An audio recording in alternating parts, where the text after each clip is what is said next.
Thanks for joining me, Sunshines. On we go with the wonderful game.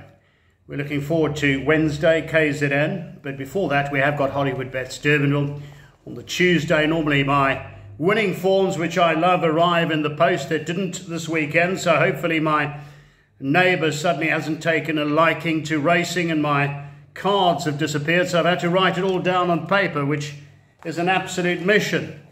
But I like for two reasons. This is how it's going to pan out.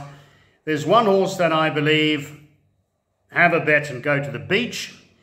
And then flip side of the coin, I've got an absolute lunatic corner that I really do like. So let's go through it, and those are the two we'll focus on. But the balance of the racing, we start off at 12:10. Hollywoodbets Champion Punters Challenge. Get those selections on. It's the Hollywoodbets Durbanville welcomes you. Maiden Plate. We've got quite a number of Maiden Plates to start.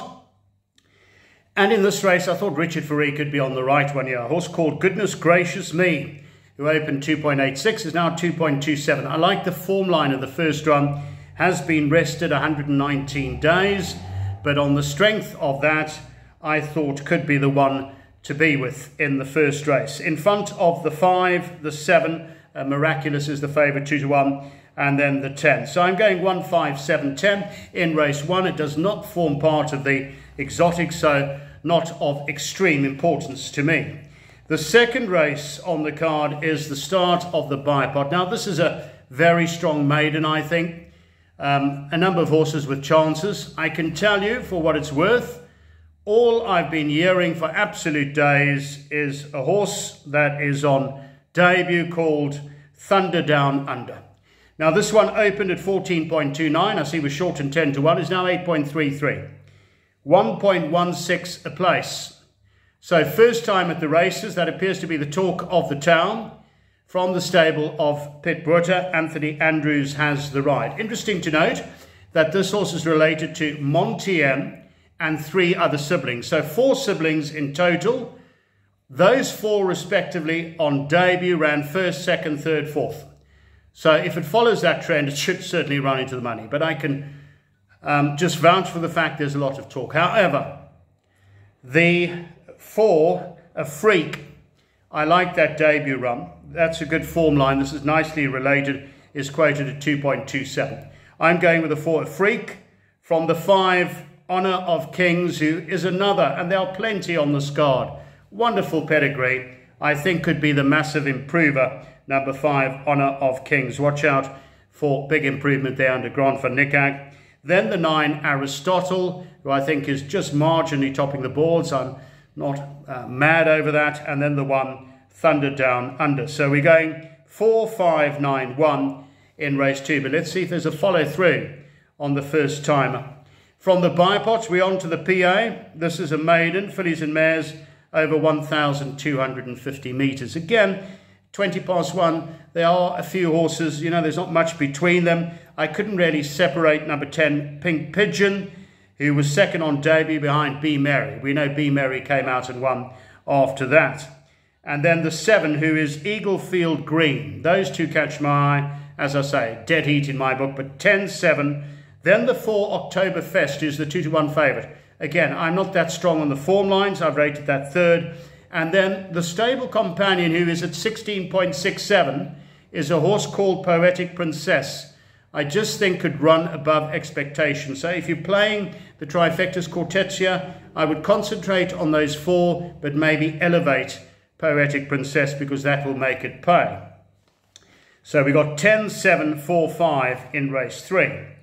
Right, race 4 is the first leg of the pick 6, an open maiden over 1,250 metres. The support is coming. This horse, Golden Destiny, last time out, draw a line through it. Raced wide, I thought there were plenty excuses. 1.67, www.hollywoodbets.net is now 1.52. That, for me, is the nap of the day in my book, at least. Let's hope we spot on the money, as I say, straight to the beachfront, fish and chips, you name it.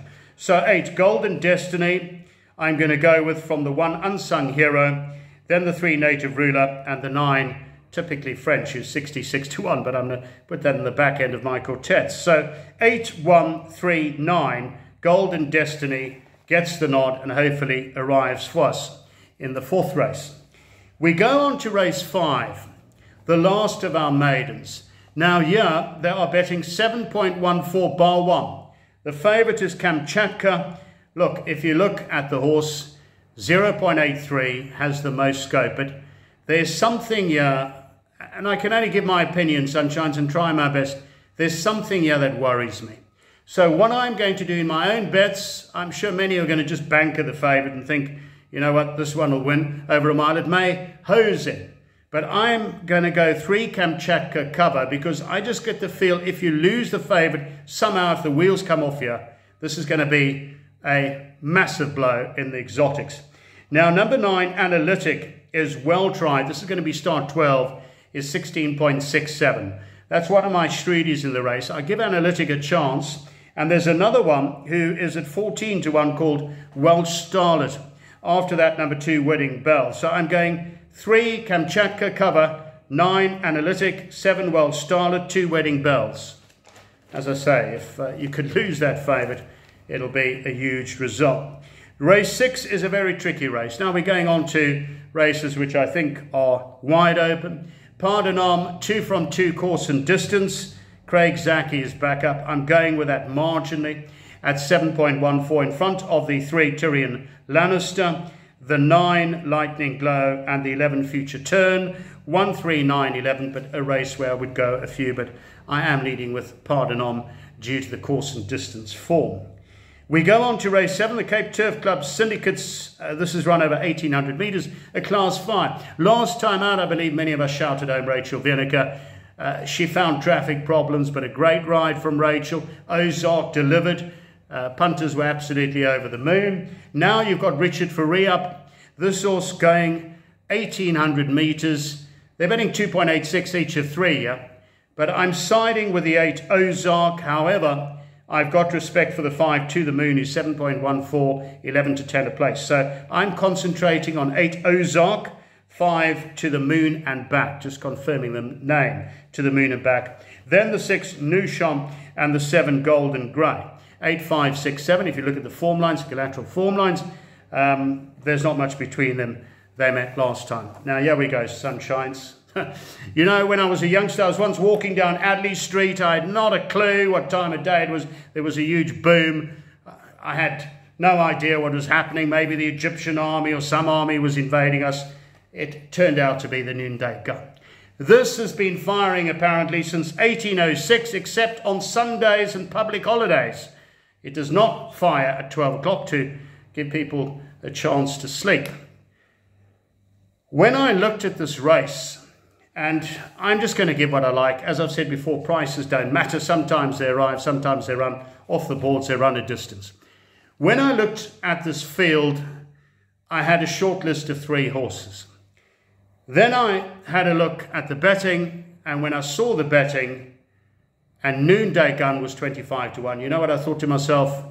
If I see it's 12 to 1, I'll have a small each way bet. But if you're going to give me 25 to 1 and 4 to 1 a place, well, you know what, it can't hurt at that price, then I'm going to fire. So Sunshines, the each way bet of the day, let's be on the mark, we'll scoop the absolute lot, is a horse called Noonday Gun, who is back over 1,400 metres from a good draw.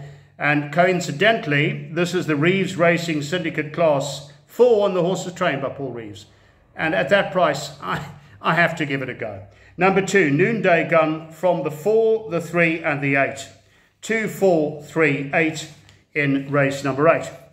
We go to race 9, the Cape D Stakes. Now the last 2 races, if Noonday Gun arrives even a place, when the exactors, I'm not really going to worry about the last 2. But race 9, maybe a small bet on number 1, Electric Fields, who's at 4 to 1 from the Crawford Rixiar. That would be my first choice from the 6 Tambourine Man, the 2 Lovers Lane, 8 Nile the Boss. But if you are going to play a bit of a PA, pick 6, whatever the story is, the second jackpot, I believe you have to go a little bit wide there. 1, 6, 2, 8. I do like the 1 though to be bang there.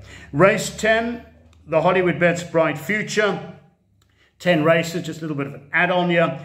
Over 1,000 metres, 20 minutes past 5. I'm going with the 8 Bluff on Bluff, Richard Ferree, from the 7 Shifting Path, who is very consistent, the 5 Major Apollo, and 4 the mask, 8754. But to be quite frank with you, if we've done well up to race 9, the last 2 races, certainly the foot will come off the pedal. So we've got the 2 for the day. The best bet we're hoping for Golden Destiny, and then we want to hear the cannon salvo, or the one shot, the big boom. We want to fire on that. Sunshines, thanks for joining me. I really appreciate it. We'll be back to race in KZN hopefully on Wednesday. Have a good one. Hit them hard. See you next time. Bye-bye.